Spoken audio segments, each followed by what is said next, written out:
bienvenue, mesdames et messieurs, à cette troisième édition de Parlons LHJMQ. Encore une fois, à l'animation ce soir, mon nom est Robin Otis. En ma compagnie, mon collègue de toujours, celui qui analyse les matchs de la LHJMQ sur nos ondes, Johnny Blanchette. Bonsoir, Johnny. Bonsoir, Robin. Ça fait plaisir d'être là avec une grosse tempête qu'on a connue dans les derniers jours. Ça nous remet dans le hockey, mettons, disons. Disons que les conditions météo dans le Bas-Saint-Laurent et un peu partout au Québec ont été à la neige, au hockey. Oui. Les amateurs ont eu de la difficulté à se rendre dans certains arénas. Oui. Il y a eu des matchs qui ont été remis Oui. également. Les trois équipes qu'on suit particulièrement ont quand même eu une semaine de travail assez intéressante. Le classement a changé un peu. C'est ce qu'on va voir dans notre premier bloc, l'actualité.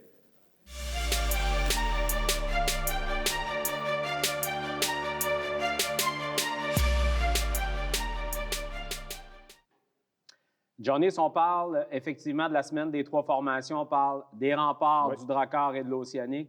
Les remparts de Québec avaient l'occasion d'aider à l'Océanique de Rimouski dans la dernière semaine en affrontant coup sur coup les Eagles du Cap-Breton et les Wildcats de Moncton. Dans un des deux matchs, on a réussi à donner un coup de pouce à la troupe de Serge Beausoleil. Ça a bien été le premier match. Les Screaming Eagles du Cap-Breton avaient probablement le voyagement dans les jambes. Ça a été difficile le premier match. C'est une défaite pour le Cap-Breton, 3-0. Belle victoire des Remparts de Québec.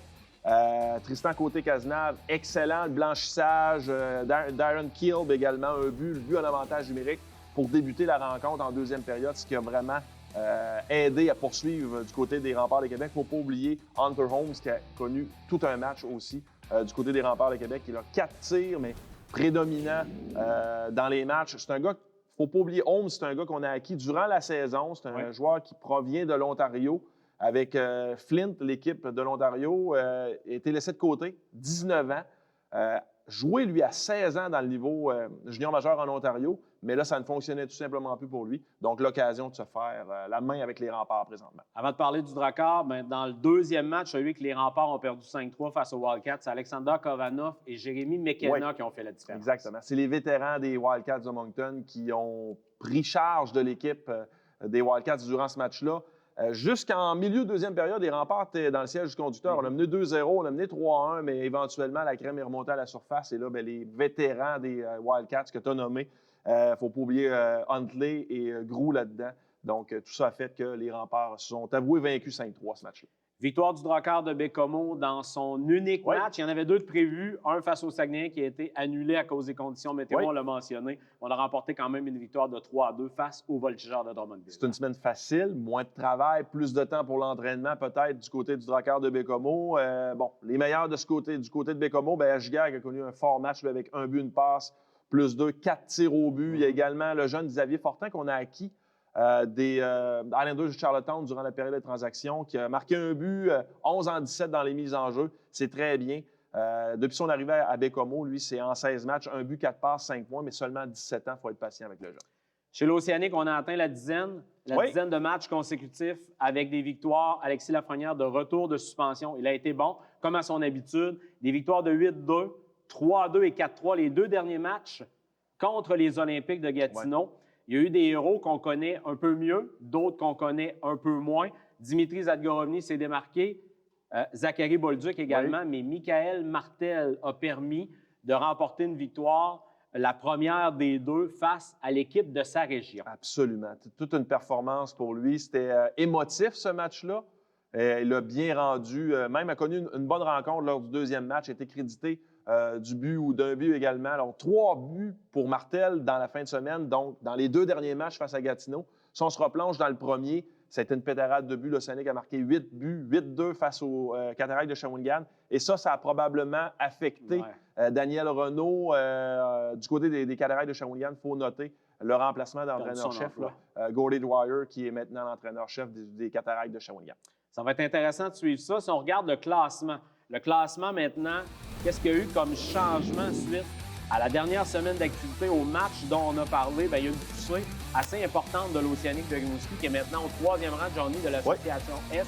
Ce qu'il faut regarder, par contre, on commence à creuser un écart avec les Eagles. Il y a 3 matchs en main. Ça, c'est toujours possible entre les deux formations. On se rapproche de la tête, mais avec 4 matchs à disputer. Les Saguenayens de Chicoutimi, dont l'infirmerie est pleine actuellement, et les Wildcats de Moncton qui ne perdent pas souvent, eux également. Pour les Saguenayens, c'est un petit peu plus dur là, dans les 10 derniers matchs. Les Eagles aussi, on commence à s'incliner à quelques reprises, mais tôt ou tard, ben, l'Océanique va devoir continuer cette période de victoire-là et espérer des faux pas de leurs adversaires qui ont des matchs quand même de façon assez importante. Oui, ça veut plus dire ça. Il faut espérer des faux pas des adversaires parce qu'il y avait certaines équipes avaient quand même une bonne avance sur l'Océanique de Rimouski à la fin de la période des transactions. Les Saguenay de Chicoutimi passent où l'Océanique est passé dernièrement avec plusieurs blessures à des joueurs clés. Du côté du Cap-Breton, ben là, avec le voyagement dernièrement, ça a été un petit peu plus compliqué, mais c'est une équipe qui performe bien. Les équipes de tête, Robin, ne perdent tout simplement pas. Moncton, Sherbrooke, Chicoutimi, c'est un petit peu plus fréquent, là, mais c'est pas dramatique, loin de là. Donc, pour l'Océanique, il va falloir se croiser les doigts pour pouvoir monter au classement et espérer des défaites des opposants. Et il reste de l'espace pour le Drakkar de Bécomo également. Oui, absolument. On est 7e dans l'association, mais 49 matchs de jouer. Bon, le 50e aurait eu lieu là, face aux Saguenayens. Ça a été remis. 49 points. Il nous reste encore de la latitude pour gravir, du moins rattraper Saint-Jean. Les Highlanders de Charlottetown, on a 10 points d'écart. C'est un petit peu plus difficile, mais on peut espérer encore gravir un échelon. Ce qui est possible, c'est de monter un petit peu. 1-2 échelons, là, ça serait l'idéal pour le Drakkar de Bécomo pour pouvoir avoir les séries éliminatoires un petit peu plus faciles là, lors du printemps. On le sait qu'en deuxième moitié de saison, mesdames et messieurs, les vétérans de 20 ans, les joueurs importants de chacune des formations doivent se démarquer pour faire gagner leur équipe. Il y a les jeunes loups également qui arrivent dans la Ligue. C'est intéressant de voir leur développement. Et justement, la relève dans la Ligue, c'est la deuxième thématique de notre émission ce soir.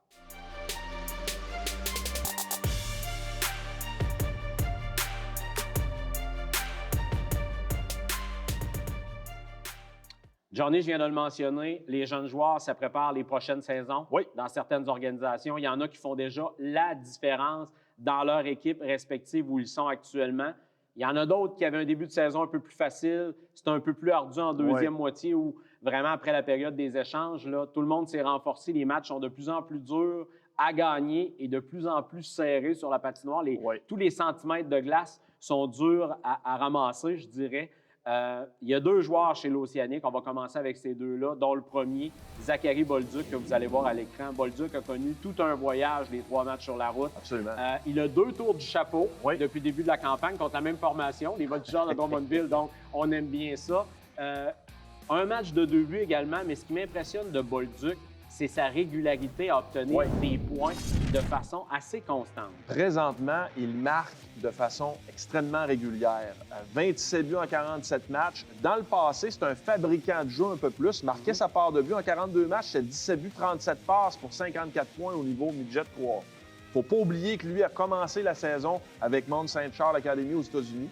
S'est amené avec l'Océanique sur le tard un petit peu, mais sérieusement, 42 points en 45 matchs, c'est excellent.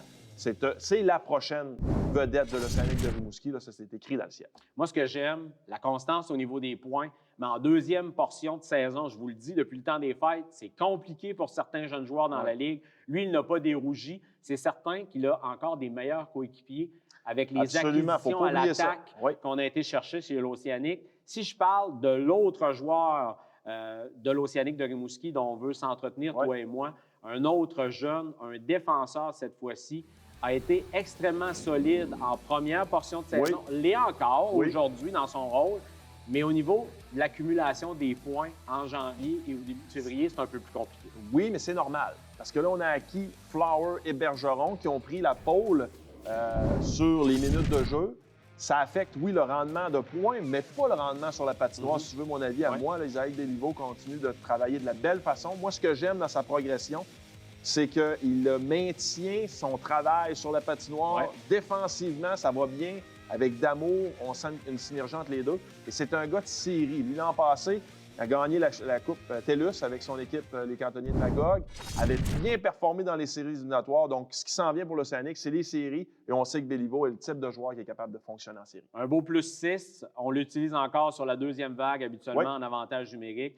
Ça va être intéressant de suivre sa progression. Si Bolduc est l'avenir de l'Océanique à l'attaque, bien, Béliveau est de même en défensive. Absolument. On va se fier sur ces deux gars-là pour les prochaines années.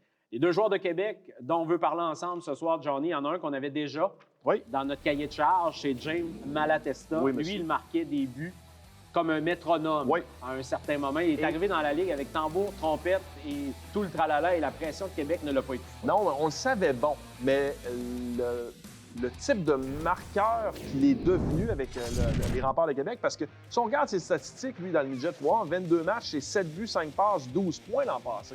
C'est pas... Oui, il était meilleur marqueur que passeur, mais quand même, là, c'est 22 buts en 48 matchs. Et comme tu l'as dit avant les fêtes, c'est l'enfer. Là. Donc ça, c'est une très bonne nouvelle pour les Remparts de Québec. Moi, ce que j'aime dans son jeu, oui, il marque, oui, il fait des points, mais il est très intense. C'est pas le plus gros gabarit. C'est un style de Brendan Gallagher un peu. Vraiment, il va être tannant pour les adversaires dans les séries éliminatoires parce qu'il va falloir l'avoir à l'œil. Il continue de marquer sa part de points, mais dans les prochaines années, ça va être un gars à surveiller. Tout le monde a son style. Oui. Lui, il est un peu plus papier sablé, un peu plus détesté de l'adversaire. Oui, absolument. Sort ses épaules plus qu'à l'occasion, je vous dirais, pour travailler le long des rampes. Et c'est un gars de série. L'an passé, en 16 matchs de série, 11 buts. Oui. Donc, c'est là que ça a commencé vraiment son ascension de marqueur. Johnny, si on part d'un style à un autre, un qui aime être en retrait du jeu, se faufiler quand l'occasion se présente, a une vision assez exceptionnelle.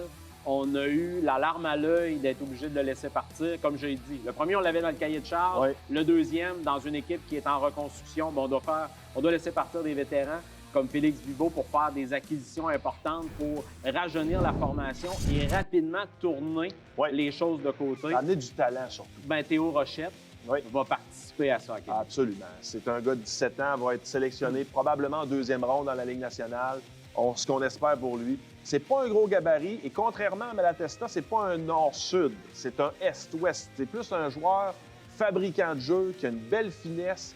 L'année passée, en 59 matchs, 14 buts. C'est quand même très bien. Cette année, en 39 matchs, il a 7 buts d'accumulé, il a 30 points au total. Il en a 3 depuis son arrivée avec les Remparts de Québec. C'est pas le gars qui va marquer, mais il va faire marquer Malatesta. Et la jointure entre les deux se fait très, très bien. Et du côté des Remparts, là, on a fait le plein de jeunes talents. Ces deux-là sont primordiaux dans l'avenir. Et là, j'oserais dire pour Rochette, et un qu'on ne vous présentera pas aujourd'hui, que vous connaissez bien, Cormier, en provenance de Rimouski, là, ils sont sous le feu de la rampe. On regarde vers eux pour générer de l'attaque, non seulement dans les prochaines campagnes, mais cette année. Les Remparts veulent quand même connaître une fin de saison décente, un parcours dans les séries décent également.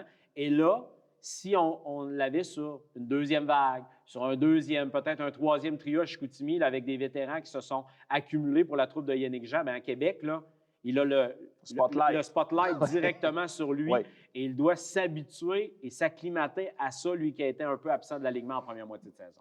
Sans les connaître personnellement, je crois qu'avec ce qu'on a vu de leur début de carrière, c'est des gars qui recherchent ça. C'est des gars qui carburent à ça. Donc, dans une ville comme Québec, là, c'est très intéressant. On n'a pas parlé du Drakkar de Bécomo. Je veux prendre vraiment le temps qu'on s'attarde sur un joueur qu'on aime beaucoup lorsqu'on fait des matchs du Drakkar sur nos ondes. Ravis Christian Hansen est un joueur européen qu'on a attiré à Bécomo. Des débuts, je dirais, mi-figue, mi-raisin. Très intense, très bon sur la patinoire. Bon physique. Oui. Au début, pas beaucoup de résultats. Non. On amenait les rondelles au filet, on le voyait dominer sur la glace en protection de rondelles, mais quand on joue bien et on récolte pas de points, à un moment donné, la confiance peut jouer. Mais tu te souviens aussi... C'est par vague dans son cas. Oui, mais tu te souviens, en début de saison, le Drakkar de Bécomo, on avait beaucoup de difficultés à marquer des buts. Donc, c'était collectif le problème.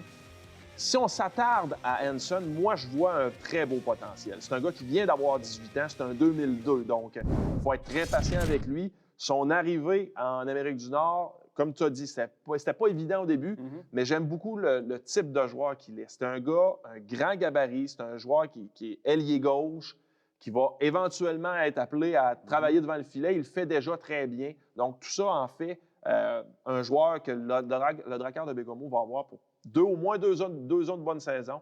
D'après moi, la production offensive va venir bien assez tôt. Il nous en reste un pour ce soir, mesdames et messieurs, mais on va avoir l'occasion de vous présenter la relève dans la Ligue au cours des prochaines semaines dans nos rendez-vous hebdomadaires.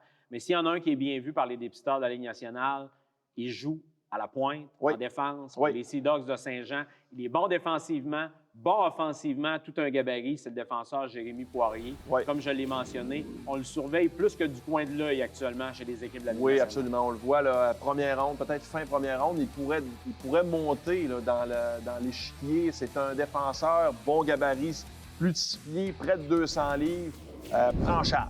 Lui, il n'est pas gêné sur la patinoire, prend vraiment en charge de ce qui se passe sur la glace pour son équipe. Les Sea Dogs de Saint-Jean, on commence à tourner le coin. Là. C'est une équipe qui a eu beaucoup de difficultés dans les 2 dernières années, mais avec le talent que ces jeunes joueurs possèdent, éventuellement, ça va bien aller. On va performer au niveau du classement général. Il ne faut pas oublier, en 2018, un choix de première ronde, le 8e au total. C'est même pas le premier choix en 2018. Les Sea Dogs, c'était Villeneuve. Lui, c'est le 2e choix de première ronde des Sea Dogs, mais c'est un gars à surveiller. Je sais que les dépisteurs de la Ligue nationale l'aiment beaucoup. Et chez les Sea Dogs, on n'est pas le genre d'équipe qui reste dans la cave bien longtemps. Non. On trouve des joueurs un peu partout. Il y en a qu'on repêche. On ne se trompe pas souvent au repêchage également. Il y a des équipes qui n'ont pas beaucoup de succès dans les premières rondes, qui repêchent mieux un peu plus tard. Mais eux, habituellement, quand ils ont des choix de première, de deuxième, de troisième ronde, là, la majorité d'eux se retrouvent dans l'alignement. Et quand ils sont dans la même strate d'âge, cette équipe-là performe assez bien d'habitude. Bien, c'est ce qu'on vise. Eux ont pas peur de passer par des temps plus vides, plus morts, mais pour avoir des joueurs dans le même timing d'année, dans le fond, des joueurs qui vont atteindre le 18 et 19 ans avec beaucoup de talent. C'est ce qu'on est en train de prévoir là, du côté des Sea Dogs. Pour terminer avec Poirier, c'est un gros bonhomme aussi. Il se comporte très bien défensivement, mais 16 buts en 53 matchs pour un défenseur, c'est excellent. Il ne faut pas oublier, il a seulement 17 ans. C'est une denrée qui est rare dans la LHJMQ d'avoir des défenseurs comme ça. Lui et Béliveau, on risque d'en entendre parler autant dans la Ligue qu'à des niveaux supérieurs. Ça va être intéressant de suivre et de les comparer également. Là, du côté de Poirier, on est en avance, point de vue physique, point de vue travail dans son territoire. C'est un prospect de plus haut d'envergure, mais Béliveau a encore beaucoup de temps là, devant lui.